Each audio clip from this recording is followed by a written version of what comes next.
Hello, Kumarils!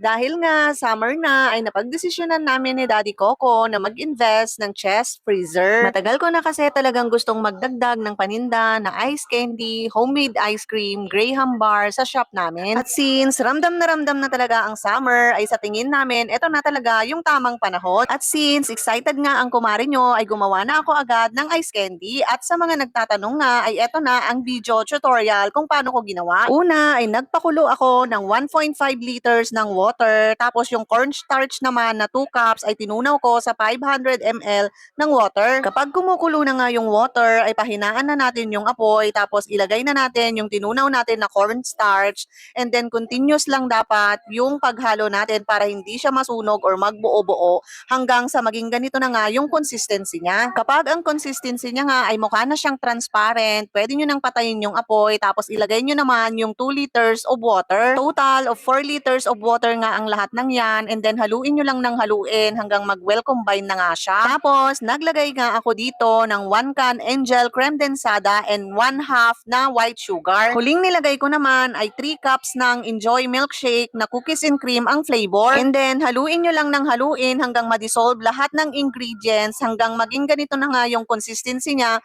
Tapos pwede nyo na siyang balutin. Syempre, importante, natikman nyo din bago nyo siya balutin kung okay na sa inyo ang lasa or hindi pa, para alam nyo kung magdadagdag kayo ng sugar or condense. Kung gusto nyo nga ring magbenta ng ice candy, ay ilalagay ko na lang yung full ingredients and instructions sa comment section.